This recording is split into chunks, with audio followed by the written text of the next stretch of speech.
You're listening to TrekCast. That would be good. I mean, you do it on a. You're on a. You're on a computer. You're not on a phone like I am. So I mean, you could probably create a soundboard. One of those. I haven't gone to in a while. They used to have that Arnold Schwarzenegger soundboard. Yeah. And they used to make phone calls. Good morning. How are you? Nice to meet you. Those were good. Those were good. Who is your daddy and what does he do? No, I'd have to have a mixer to do that because right now the only audio going into the Mac is through the mic. Techie. Yeah, I Is know. that Thor behind you? What's that? Behind Chad, is that a Thor poster? Yeah, it's a giant Happy Father's Day card, and there's Thor, old school looking, early comic days. The good ones. Yeah, exactly. Yeah. That's yours? That's funny because the Thor poster in my house belongs to my wife. I don't get it. Everything behind me belongs to me, and it's the only thing I own in the whole house. That's how it works. That is how it works. That's how it works. All right, ready to go? Yeah, I guess. Are we in the show? I mean, We're in the show. Yeah. We're in the nebula. That's how it works. Yeah, we're in the Nexus. Oh shit. All right, welcome to TrekCast TNG. I am Chad Waldo. With me, as always, is Daniel Reyes and Dan Lombardo, or as we like to call them, Jaime Reyes and Dan Lambardo. And a band. This is the most unpredictable Star Trek podcast in the universe, but there are times I'm willing to bet we're probably the most unpredictable podcast, period. And today will be no different as there we go, Starfleet Academy. Yep, nice hat. Every week. We're going to be wrapping up the finale of Season 2 of Star Trek Discovery, as well as everything else we're going to be talking about.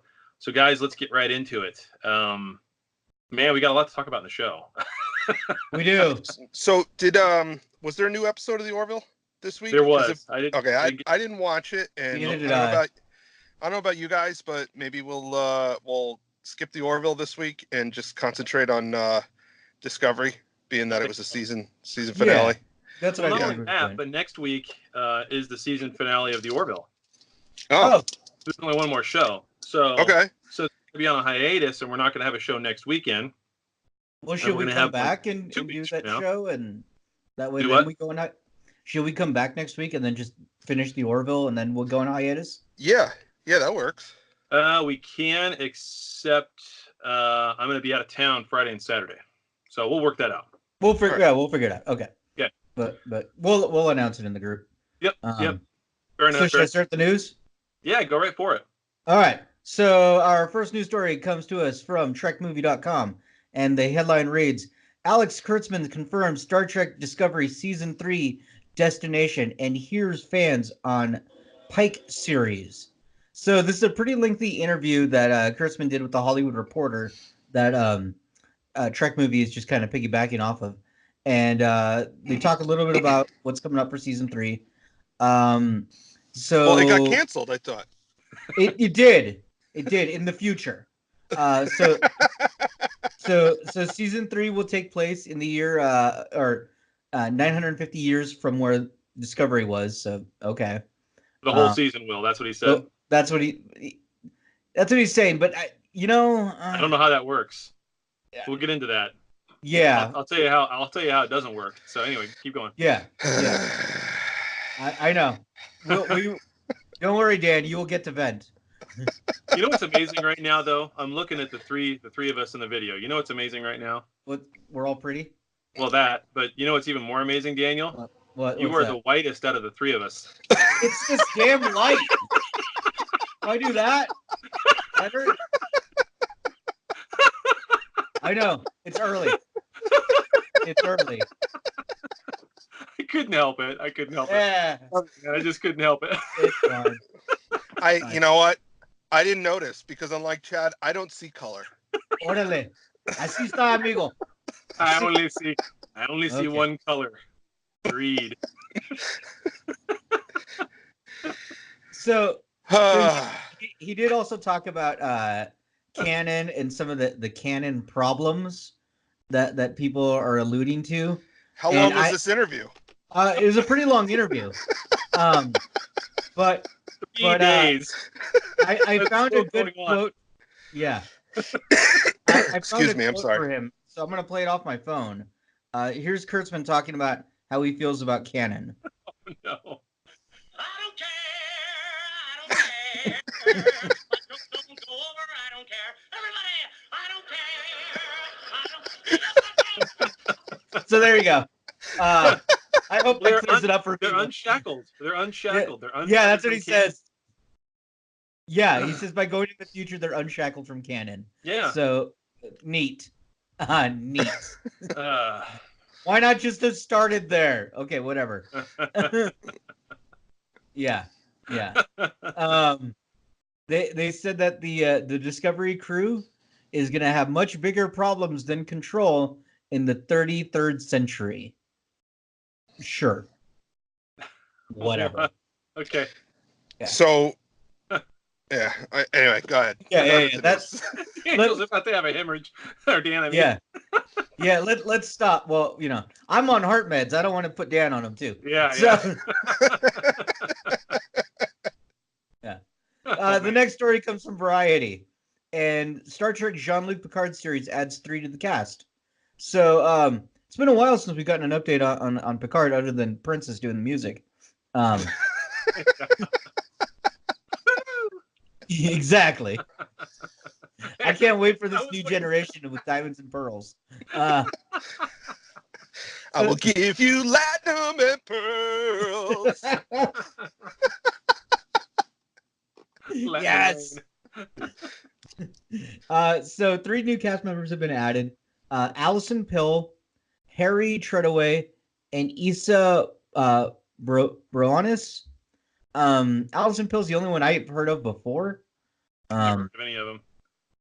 Yeah, she was in God, what was she in? American Crime Story, I think it was. But anyways, so they've all been added. If I remember right, I think they're shooting the show now.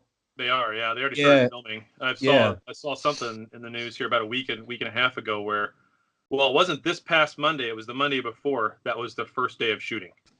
So they're 2 weeks into shooting. So, which is interesting that they're just now announcing 3 new cast members when they've already 2 weeks into shooting, or at least 2 weeks into production. Maybe they're not actually shooting film yet or rolling. No.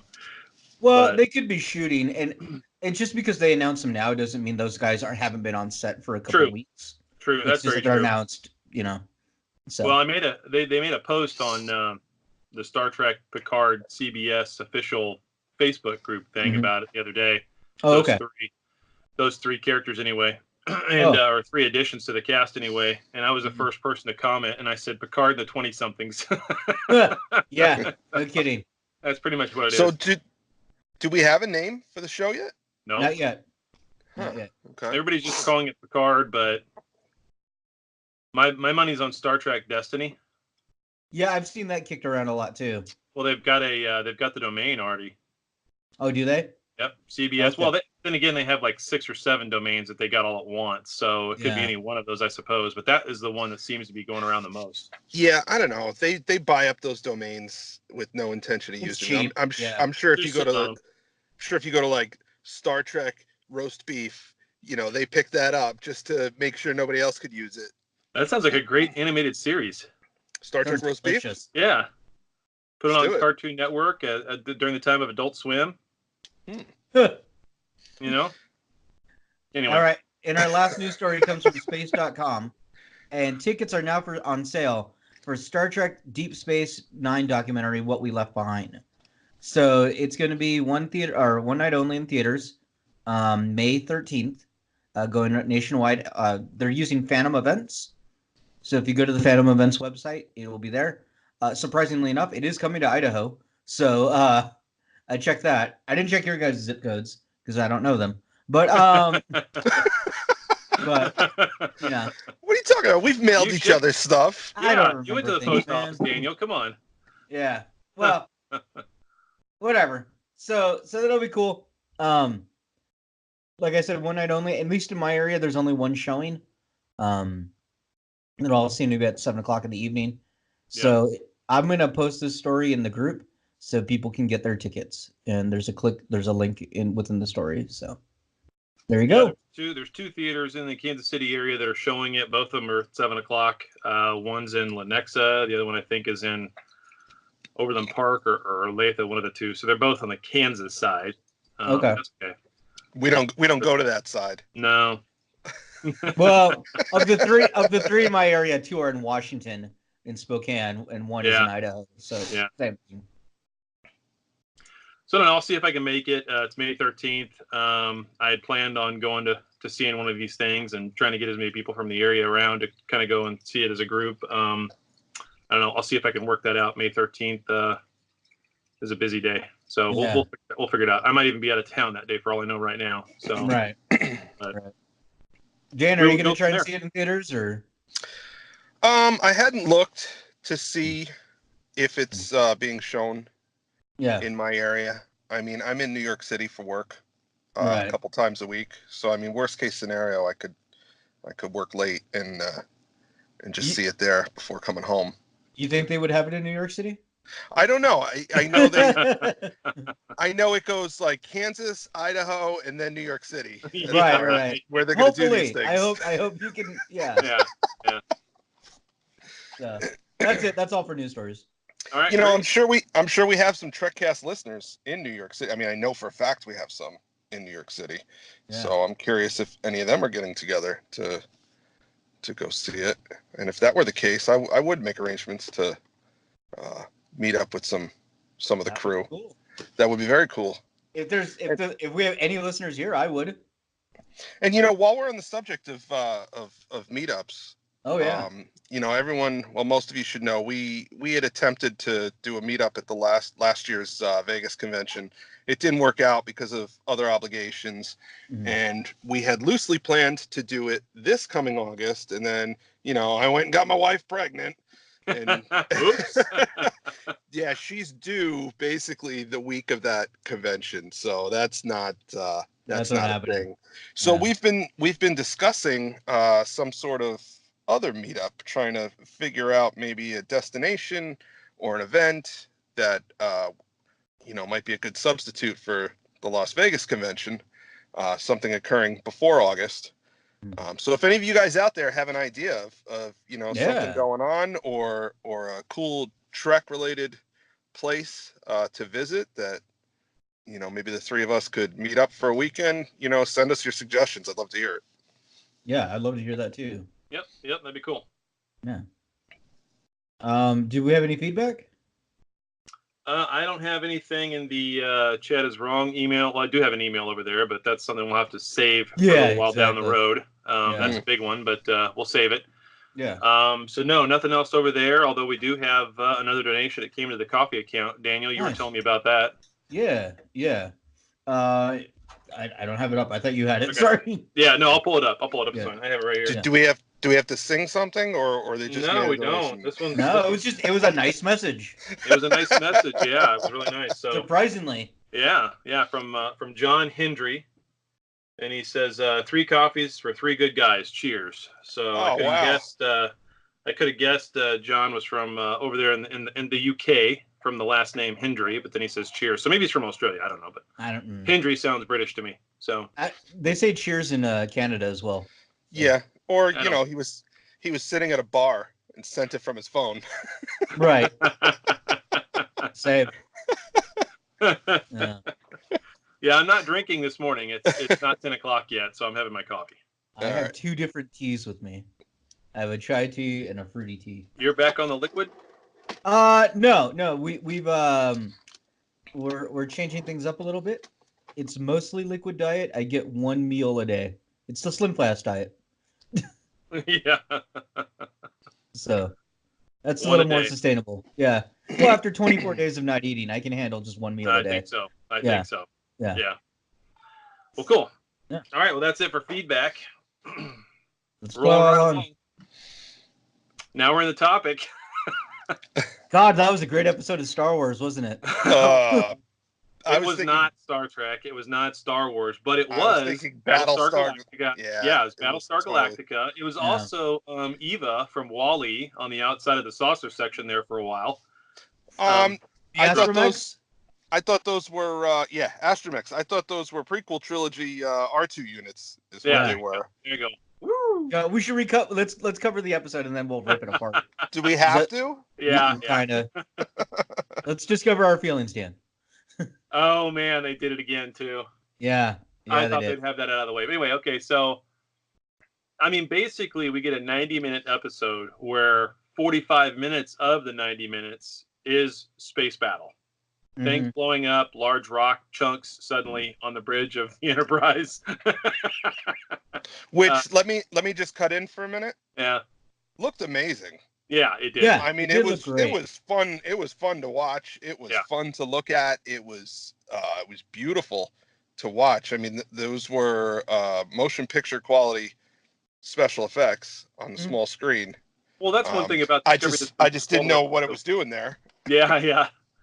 I mean, that's one thing that's been true about Discovery all the way through. And this episode is an obvious no-brainer. Is probably the most visual effects heavy so far. Yeah. And it was gorgeous. I loved a lot of things that they did in this episode. Don't get me wrong. I enjoyed watching all 90 minutes of it. But it's very rare for me to watch a Trek episode ever, and right in the middle of it go, what? Yeah. And I did that about 4 times in this episode. So at any rate, we get this battle going on.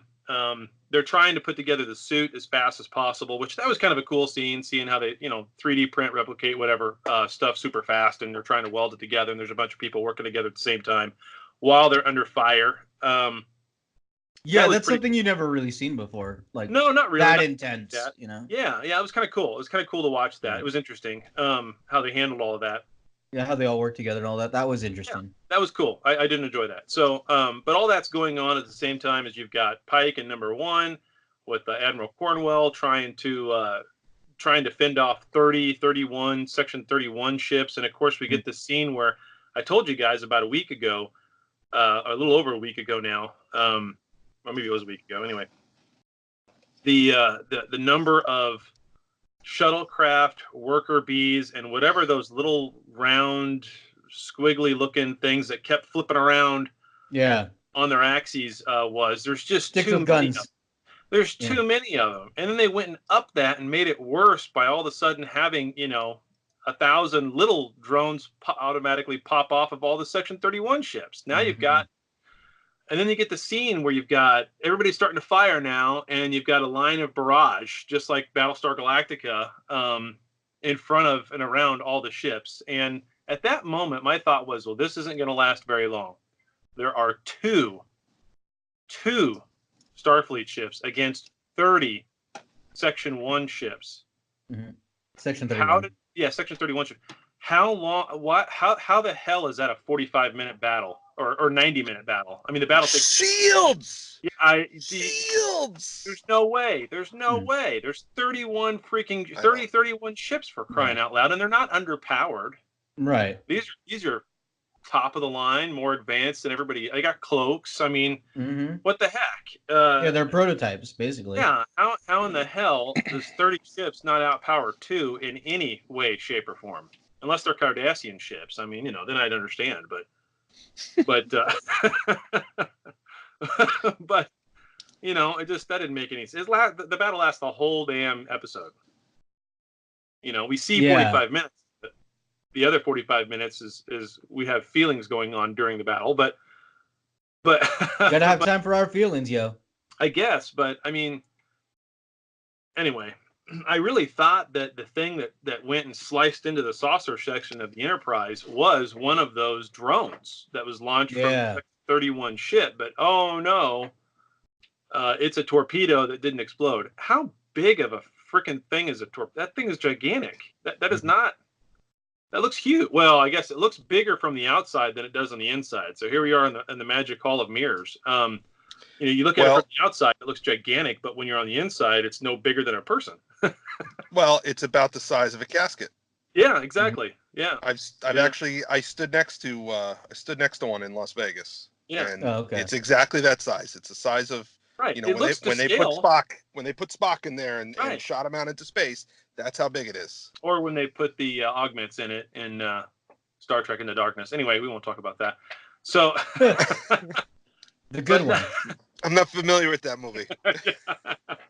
Anyway, but no, from the inside, yeah, the size looks right. When Cornwell and number one are standing next to it, it looks right. But when you're seeing it from the outside, it looks massive compared to the saucer section. Yeah. Doesn't it? Mm. It just seemed off to me. Anyway, that's the least of you know big what? complaints. I was gonna say, of all the Sizing is- problems, sizing is not my issue. Well, sizing is off in this whole series. I think when they show the turbo lifts moving throughout the ship, and you see the amount of empty space inside the ship, the turbo shafts, the turbo lift shafts going past each other and whatnot. It's like, how much empty space is in this ship? So, I mean, I know Discovery's big, but holy crap. The shuttle bay on TNG was like a soundstage. Yeah. It was the size of a elementary school cafeteria. Yeah. The shuttle bay on this ship, it's like you're on a gigantic Air Force base or something. You're inside a huge hangar, and notice they have robots in the background doing stuff, which I'll get to that later. Robots. Robots. Robots. Robots. Droids. Yeah. They're droids, basically. Yeah. Which is another whole thing. But anyway, so the torpedo kind of slices through the saucer section because they don't have any shields. Right. But they do. And you get this scene where Cornwell and number one go down there to try to disarm it or keep it from blowing up and taking out half the ship. And this was so stupid. First of all, Cornwell goes in there to start looking at the torpedo because obviously it's going to blow up at any minute, right? But number one stays in the turbo lift with her iPad and is just hitting buttons trying to fix the door. Like, the door is the big worry at this point. And oh, by the way, if it blows up, the only thing stopping it from ripping the whole ship apart is that one door. What? Yeah. So let me ask you something. Why is the Admiral down there at all? Yeah. Yeah. Okay. It's not like she was like, "Oh, I was chief engineer on the Roosevelt for 15 years before I was promoted. I have a special skill, so I'm going to go down." No, we learned a few episodes ago she was a freaking psychologist. Yep. Yeah. Yep. She was a counselor. Why is she even there? I don't know. Well, And can I skip ahead to when she dies in that room? Yeah. Go for it. Okay. Go for it. Okay, so the only way to save this ship is for the Admiral to stand on the wrong side of this door and pull the lever. Here's an idea. Get one of those effing robots off of the outside of the ship and tell them to pull the lever. Not to mention it's a torpedo, and when it goes off, Pike is looking at it through glass. I know. Yeah. I'm sure it wasn't glass. I'm sure it was transparent aluminum. Whatever. Or for our friends across the pond, aluminium. No sense whatsoever.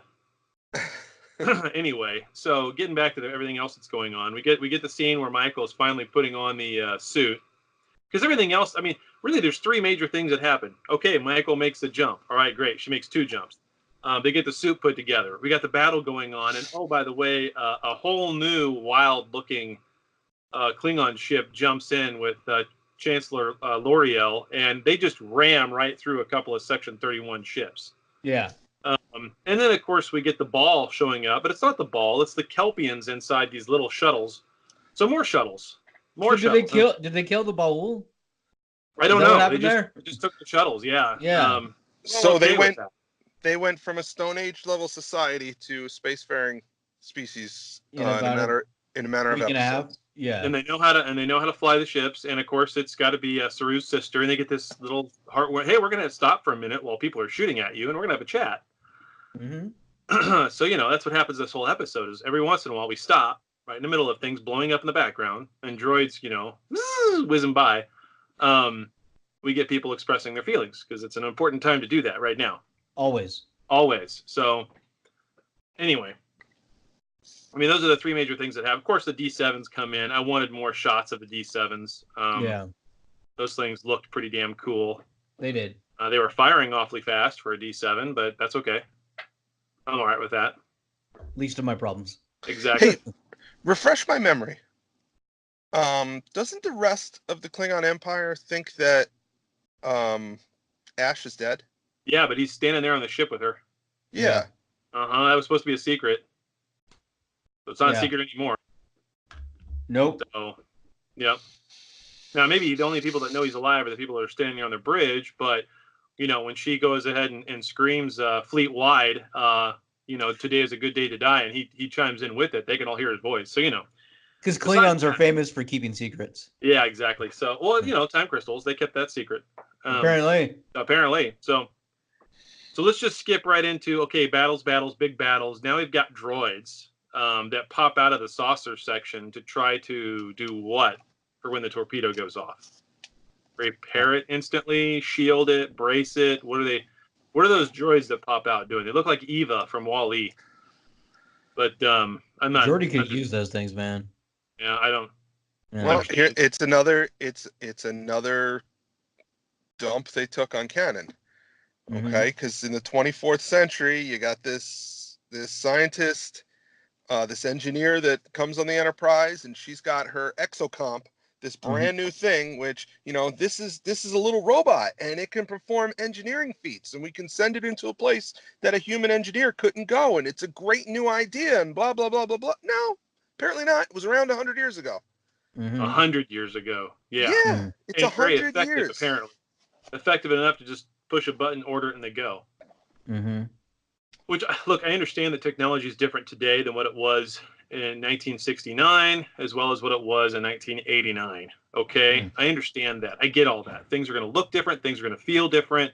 There's going to be different technologies that they're able to use that someone wasn't thinking about back then. I understand all of that. But that's a massive, that's just a massive. Anyway, why wouldn't you just it's frustrating. send the worker bees out there? Like you've already got these worker bee things. Why wouldn't you just send some of those out there and kind of at least still have it look and relate to that same time period? Why did it have to be droids? Why would you send anything out you never have in a firefight before? Yeah. Why did they spend the time? They made time.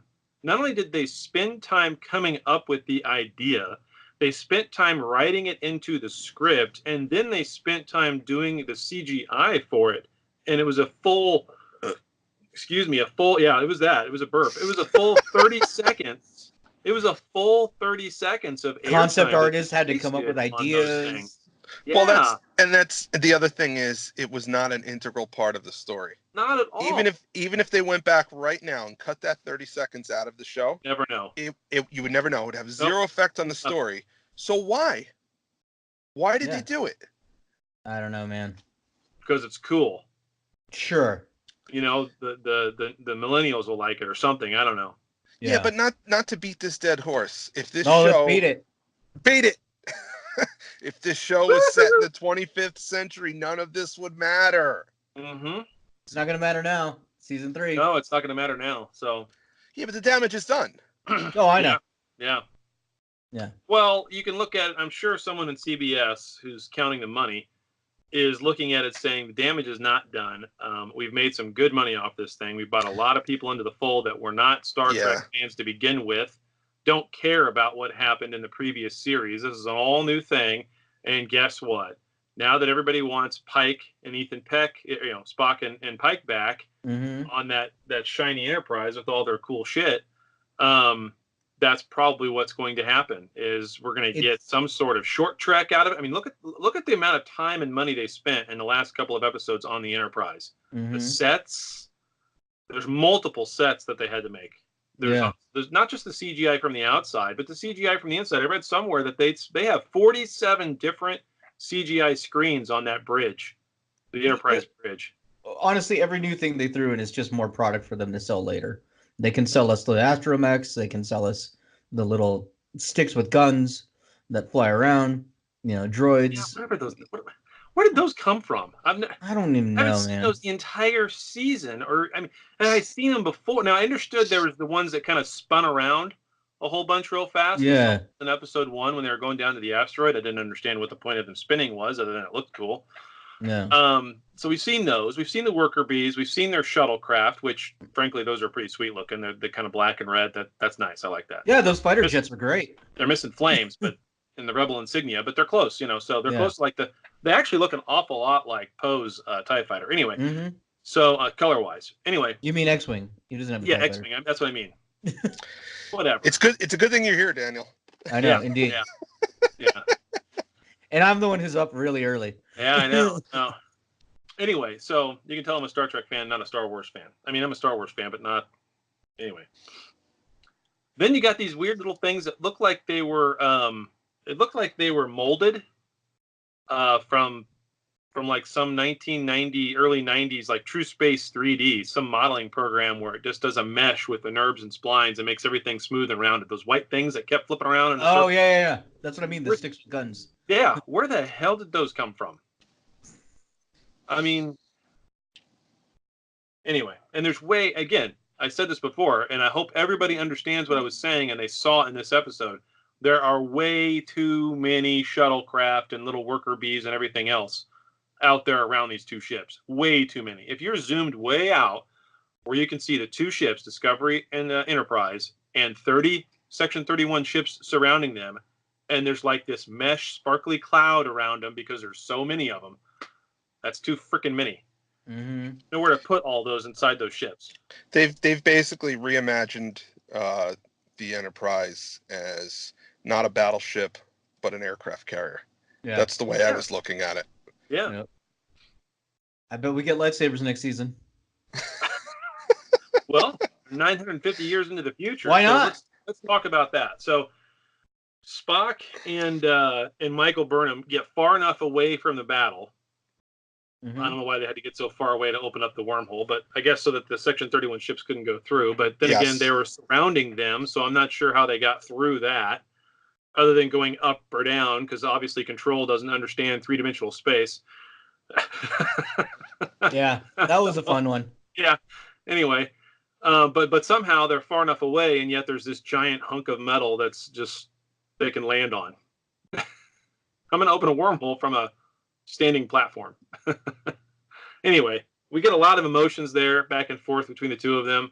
A lot of feely moments. It was nice, I suppose, but I was kidding, but yeah, whatever. There's too much of that. There's just too much. I understand that in the heat of the moment, you think you're going to die or you're not sure what's going to happen next. Okay, say your goodbyes real quick. But we got an entire episode of that last week, right? Yeah. That was what the entire episode was leading up to this episode and them either dying or leaving or whatever. So, well, yeah, we kept saying last week, we're like, oh, they got the crying out of the way. Let's have action. Yeah. Oh, no. They got to do more crying games this time around. So, anyway. Yeah. So, she can't jump forward in time. She No. can only jump backwards in time. Huh? Oh, wait. I almost forgot. Here's my biggest complaint about that effing time suit. Not only is the time crystal the source of infinite power, as in the amount of power as a supernova, and it'll allow you to jump through time because you can control it, but it's apparently a jetpack too. What the fuck? Yeah. Yeah. I mean, it does all the things. It's everything. It's the ultimate MacGuffin. Yeah. Here, you're not feeling very good? Rub it on your shoulder. You'll feel better. Just let that person fill that in. Strap it on your back. Yeah. Need to get from one place to another really fast. It's a jetpack. I mean, it's like Windex. So I guess officially the Harry Mudd short trek had nothing to do with anything. I guess not. No. So anyway, so she can't jump forward in time, but she can jump backwards in time and send all these red signals, the 5 signals they've seen so far. So that's the point in which she jumps back and creates these red signals, which doesn't really, I still don't quite get that. But as soon as she makes those 5 jumps, now she's able to go forward in time. That I really don't understand at all. Well, what I don't understand is she suddenly figures out, or Spock figures out, I don't quite remember, that she has to go back. She has to go back in time first and send these signals, because the purpose of the signals was to gather everyone and everything that they need to defeat Control. And then once that's done, she'll be able to go forward to the future. Right. Now, my question is, how does she know who and what they will need to defeat Control? Because it's already there. Yeah. Because it was a time loop. But how did it get there? Yeah, exactly. But how did it get there? It's a total conundrum. Where did the knowledge come from? Well, I think at one point she alludes to the fact that they've done this before and failed or something, or this is where this is the possible future she saw where they all died. So this loop is I think they do try to explain that, actually, now that I'm thinking about that. I don't think they do a very good job of it, and I think it makes no sense. But I think what they're trying to say is they've gone through this scenario multiple times and have failed every time. And this is the one time where they will succeed because they've finally put together all the pieces. But she still has to go through that initial loop back of setting in place. It's the Bill and Ted School of Time Travel. If you remember that movie, they talk about like, oh man, next time we go through this, we're going to have to leave our keys here so we can bust out of the police station.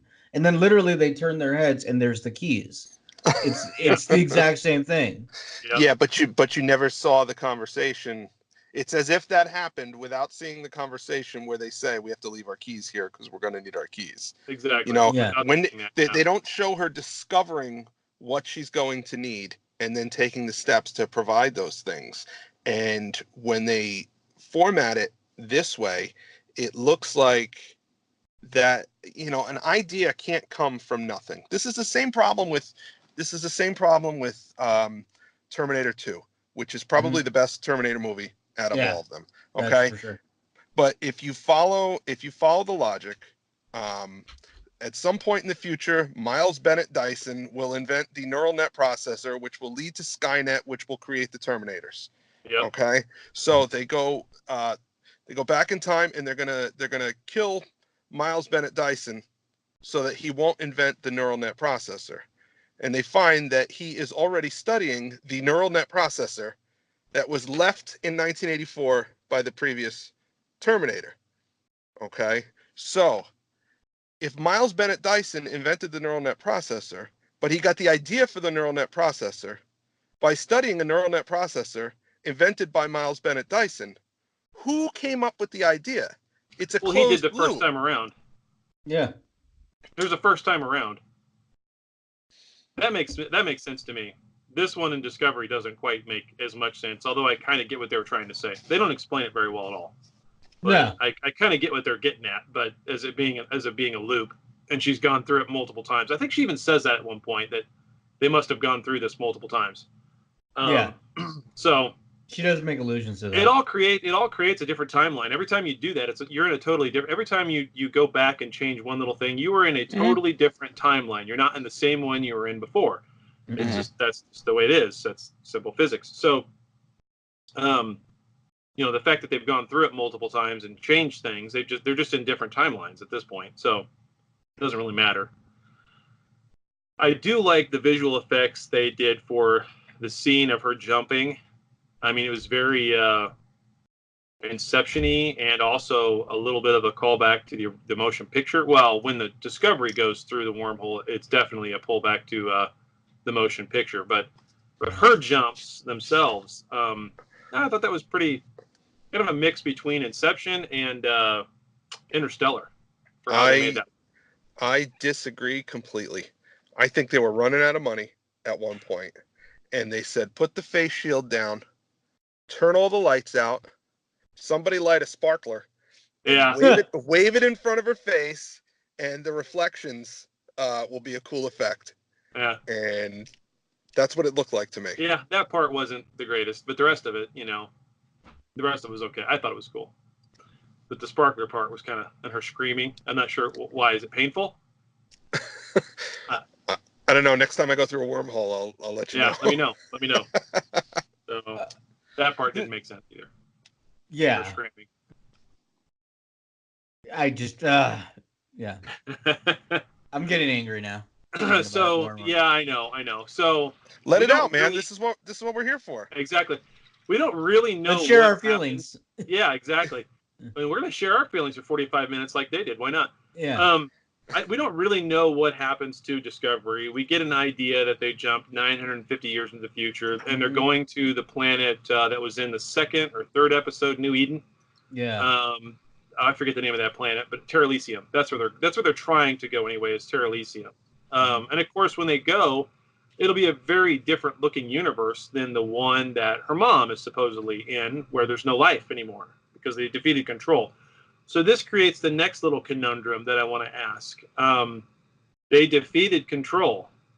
Mm-hmm. Why did they have to go through the wormhole? That was how they defeated Control.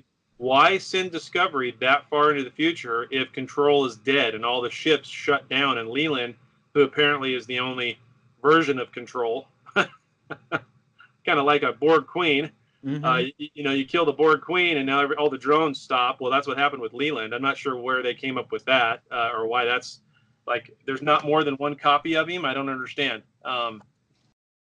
It's also an AI program, which would be in all the ships. So, I don't quite get why killing Leland makes all of them stop. But if that's it, and Control's now dead because Giorgio traps him into the Sport Hub deal and turns on a magnet, and somehow that stops the nanites from dying. They killed it by putting it in a box. So I put it in a box, magnet on the floor.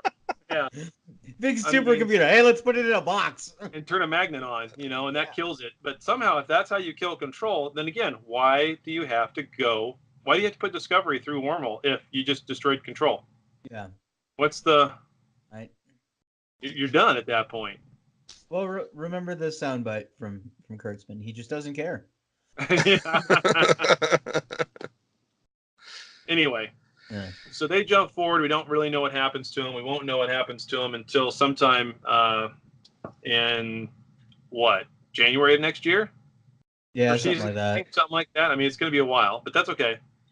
Then we get all the scenes of Ethan Peck finally with a shaven face. Oh man, yeah. Yeah. Well, I know they wanted to do the big reveal of him shaved, with a shaved face and the Starfleet uniform, but the battle's over. They're back in San Francisco. There's a formal inquiry going on. He's being questioned by an admiral or whatever, and he's still wearing his leisure suit. And it's 124 days later that he walks onto the bridge, shaven like that, ready to go, and you finally get the seventh signal from Burnham saying that they're okay. Yeah. 51,000 light years away, which they can't get to now because they don't have a spore drive, and they're not allowed to talk about it. Oh, don't get me started on that.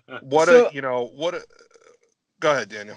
I was going to say, I really wanted him not to come out clean shaven, but with the goatee, just to make that subtle, like, oh, is this evil Spock? Yeah, just for the hell of it. Yeah. What were you going to say, Dan? I was going to say that their solution for why no one ever talks about Burnham for the rest of Star Trek ever, and no one ever mentions a spore drive for the rest of Star Trek ever, their solution for that is, well, we just ordered them not to talk about it. Yeah. Give me a break. We don't talk about first rule of Fight Club. We don't talk about Fight Club. Come on. Come on. One thing I'm certain about for human beings. They can't keep a secret. Yeah. No. They can't keep a secret. No. Okay. How many government F-ups have we heard about years later when some guy retires and he's like, I don't give a shit anymore. I'm going to write a book. Buzz Aldrin. They're aliens on the moon. I mean. Yeah. Hey, we know that the birds aren't real. Oh, Jesus. I was waiting for it. Yeah. I made bingo cards, by the way. Did you really? Bingo cards, yes. Got about 60 of them done. All mashed up, different things on the cards. Anyway. Yeah. Yeah, so I have a little bit of an issue with the formal inquiry, with the, we're not going to talk about it. We're going to order them not to talk about it. It's going to be classified. Good luck. We're gonna rework Section 31. And Ash Volk is the head of Section 31 now. Yep. Yep, we want a Klingon with dual loyalties to be the head of. Yeah, why not? It's a We Klingon. want to. He We went want from a Ash Woke Klingon. to Ash Woke. We want to We want a Klingon with multiple personality disorder, Yeah. and dual. Hey, he cut his hair too. Yeah. That and Starfleet doesn't have the authority to order the Klingons not to talk about what happened. Yeah. And what about all the Kelpians? Kelpians in the Baul. that were there? I assume there was some Baul there. There had to be, because it couldn't be all Kelpians suddenly learn how to pilot those ships, right? So, and were those little shuttles like so damn advanced they couldn't get blown out of the water with one shot from a Section 31 ship? I mean, there's so many what the anyway. They went from answering all the questions to creating new problems. Well, again, I'm not going to call this episode rushed like the last season's Ender was. Yeah. That was rushed. This was not rushed. This was drawn out. And then, and in the last 5 minutes, they wiped out the 2 seasons they've put together for Discovery by saying we're not going to talk about it. It never happened, kind of thing. I mean, it did happen, but whatever. So, I do want to say this. I will give credit where credit is due. The writers are very freaking creative for this show. Now, they're not following canon, really. They're following it very loose and goosey and sometimes just ignoring it. But I'm sometimes I'm okay with that, and sometimes I'm not okay with that. Like the droids, I'm really not okay with that. But I will say this. They had to have thought this far ahead, at least, when they started writing. They had to have thought this far. I think, yeah, it feels like they had to have thought this far ahead. Even as they were writing season 1, they had to have thought at least this far ahead. Now, where we go from here, no, there's no way that they've taken the time to do that. But it feels like they had to have at least gotten through in their minds an outline of what these first 2 seasons would look like. Because they have been saying all along that it does fit in canon, it will make sense, things will make sense. And I don't think that they came up with this elaborate of a season off the cuff and how it tied into the first season that quick anyway. After season 1 to season 2 was going to be another season's coming up. You know what I'm saying? They had to at least have an outline of where they wanted to go. Now, typically when when you on, pitch a big show like this, you do that. But your first season is pretty detailed because that's the first one you're going to do. Right. But your other season's like, and then in season 2 we'll fight the troll monster, and season 3 we'll go to it's kind of like you realize we're the troll monsters. Whatever. Yeah. But there's like a rough nebulous idea, but it's not detailed. Right. Yeah. But I don't know. I mean, it's definitely creative. You know what this show is? They sat down 3 years ago and they were like, okay, we need to do a Star Trek series set on the Enterprise before Captain Kirk with Captain Pike and Spock. But the fans will never accept it. So we're going to make this other show that half of them are going to hate. And in the second season, we're going to introduce Spock and Pike. And by the end of that second season, they're going to be begging for a series with Pike and Spock. Yeah, they are. It's all part of their master plan. Yeah. Darth Sidious is alive now. I think they would be smart at this point to do 2 things. And the first thing is scrap Section 31 show, because Giorgio can't be on it because she just went into the future, 950 years in the future.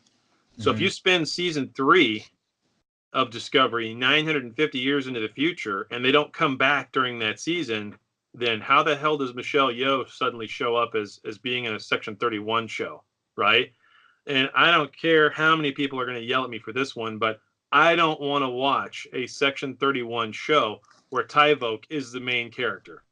No, Michelle Yeoh's already said that she's going to be the main character in Section 31. Exactly. But she's then I mean, she's got to come back at this point. So I would scrap that and wait a while on that, and instead I would reinvest in the Pike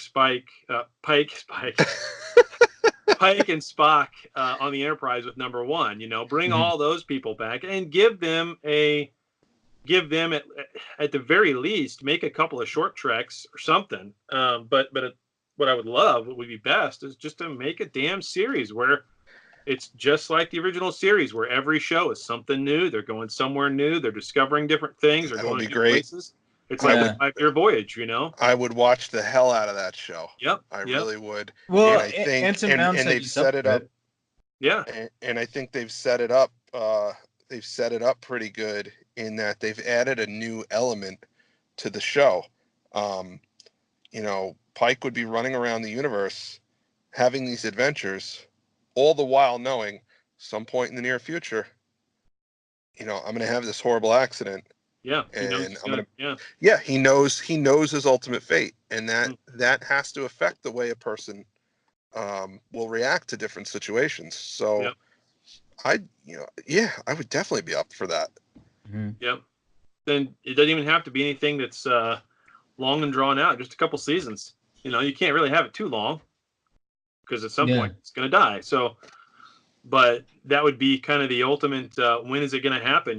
Season 1, season 2, maybe a season 3. Well, if their goal is to have Star Trek on the air year round for the foreseeable future, okay, they could do an Enterprise show, and they could do Pike's 5-year mission, and then we could see 5 years from now we see a new Jim Kirk, and just transition the show into Kirk is the captain of the Enterprise. I mean, you look at shows like Law and Order, where they have a rotating cast. Shows, I think Law and Order SVU has been on like 19 years or something. Yeah, forever. At this point. I mean, I haven't watched it in 10 years, but you can have these shows as long as you still have ideas. You can have these shows go on forever. Mm-hmm. You can. I mean, I kind of agree with you, but I kind of disagree with you. I mean, I want to see a little bit more of the Pike and Spock adventures. I don't want it to last too long because it really can't. I don't want to see a complete reboot of Kirk and Montgomery Scott and Chekhov and Sulu, and I don't want to see that. Well, I don't need to. We don't need to. We've already seen everything that they've done. We kind of all know their adventures. Let's not reinvent it again. We just did that in 2007. So yeah. What if you just did a miniseries? But at the like same 6 time, episodes. Yeah. But at the same time, we're all hyped up about seeing Jean-Luc Picard again. Yeah. Well, yeah, that's because it's in the future. It's not a reboot. It's not a reboot, right? It's in the future. I don't want to see a reboot of TNG right now. I want to see what happens after TNG, and that's why I'm excited about Picard. That's because it happens after. It's finishing out the TNG story that never really got finished out. We just kind of left hanging after Nemesis, right? So we don't know what happens to everybody. It would be kind of nice to know what happened to everybody, and really they kind of did that a little bit to some of the characters in TOS as well, where. Yeah, we kind of know how. We know exactly how Kirk died, but whatever. Got shot in the back. No.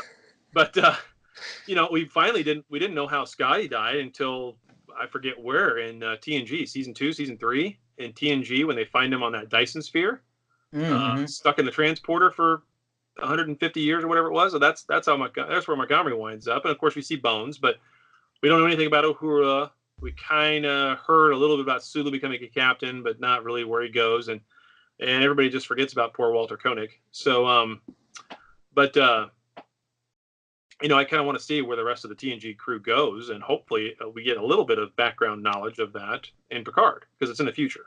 That's why I'm excited about it. It's moving forward. I want the further adventures of Porthos. Well, we know what happens. What is that beagle up to now? We know what happens to poor Porthos. I know.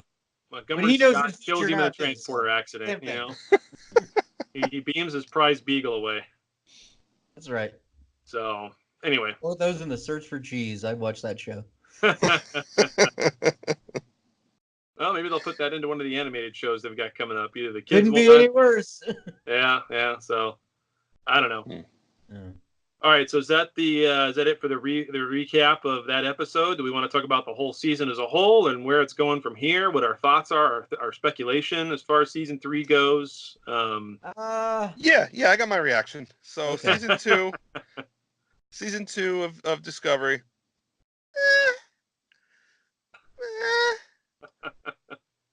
Season 3, it's an open book, man. You know, we know, we have an idea of when they are. We really don't know where they are. Which kind of worries me a little bit. I mean, are they going forward to, was it 950 years in the future? Yep. The 33rd century, is that? Yep. Yeah, 33rd. Okay. Is Starfleet still around in the 33rd century? When was Daniels from? When was Daniels from? Was it even 35th century? I don't know. Was he that far forward? I thought he was 31st. Maybe he was 30. I don't know. Whatever. I don't know. Temporal Cold War and all that. Yeah, I don't think he was 1,000. I don't think he was 1,000 years into the future. I don't think he was that far. Something tells me it was more like 400 or 500 years. About half that. Okay. So I'm interested to find out. I mean, are they on the far reaches of the Beta Quadrant in an unexplored area of the galaxy, and then we're going to get like a rehash of Voyager because they're the only ship just flying around by themselves, or are they going to go to the future and find the future version of Starfleet and kind of get reintegrated into Starfleet? And now we just essentially have kind of what we asked for, what they should have done in the beginning is just, another Star Trek series set in the future. Yeah. Set after everything that we already know. I don't know. I just looked it up. The Temporal Cold War is the 31st century. 31st. Yeah. So they're 200 years ahead of that. Okay. Whatever. Yeah. So, okay, for me, here's how I'm going to put it. This is visual, so people, later watch the video. Season 1. That's a thumbs up. Season 2. Thumbs down. Thumbs down, yeah. Wow. Yeah. You didn't add the sound effect, though. Usually when I do a thumbs down, I go... Well, maybe I'll throw in the Price is Right sad trombone. There you go.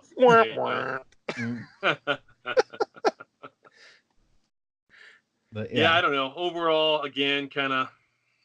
There's a lot of things to love about this. There's a lot of things to love about the whole season 2 overall. There's a lot of things that really just rip the shit apart of it, But hey, it's a Star Trek series. I'm excited that we get another season just because it's more Star Trek, and I'll take that over none any day of the week. Right, for sure. I just wish, like I've said this before, I so desperately want to just absolutely love the show and have no problems with it whatsoever, but that's not what I'm getting. So yeah. So I don't know. The way I see it is like, look, I love my dog. I complain about my dog all the time. Yeah. It is what it is. Yeah. If we didn't love it, we wouldn't complain about it because we wouldn't want it. So, there's that. Yeah. But so we all want it to be more than what it is, no matter what it is we're watching, if it's something we really love and enjoy. So yeah. I think in season 3, my speculation for it, my wild speculation or my hot take, however you want to call it, they go 950 years into the future. They arrive at Terrelysium like they were trying to, and they find that no one's there. 1,000 years in the future, that colony is gone, but it doesn't look like they just died out. It just looks like someone took them, and that becomes the overarching mystery of where are they at, who's around, who can we talk to. They can't find anybody. They're 51,000 light years away, and for some mysterious reason, from Earth anyway, because we know that much. At least that's where the signal came from. So we know they should be about 51,000 light years away from Earth. And somehow the spore drive's not working anymore, so they can't just jump to Earth and find the Federation and everybody else. It's got to be some bigger problem. Like by then, the mycelial network is dead. Someone's killed it. Something like that. Or Stamets is dead, so they just can't use it. Dead, so they just can't use it. Yeah, I think they'll have to eliminate the spore drive moving forward. Otherwise, it becomes way too freaking easy to get around. Well, I mean that's kind of easy. Well, they broke the box. Yeah, they used the box to kill Control. So yeah, now they can't fix it for whatever reason. So yeah, that's my hot take. Season 3. Yeah, who knows what they're gonna do. Yeah, you can do anything. I mean, that's the great thing about it. They're in the future now, so they can do anything. And they're so far into the future that no technology is out of reach for whatever they dream up. So right.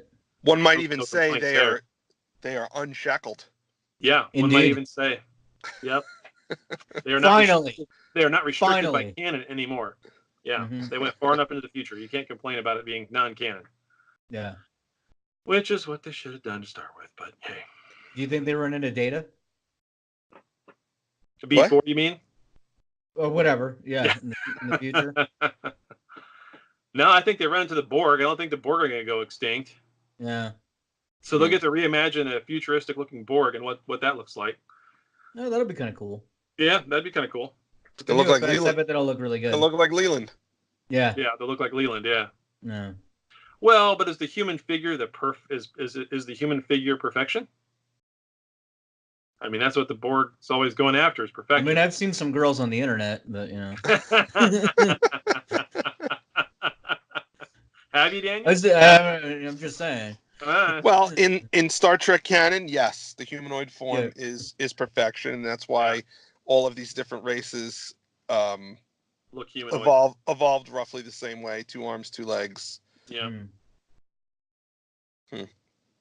Maybe we'll get more of a Babylon 5 look of the future, where there's lots of different aliens that all have different, like on Babylon 5 on that station, you'd have a section you couldn't even walk through because it had different gravity.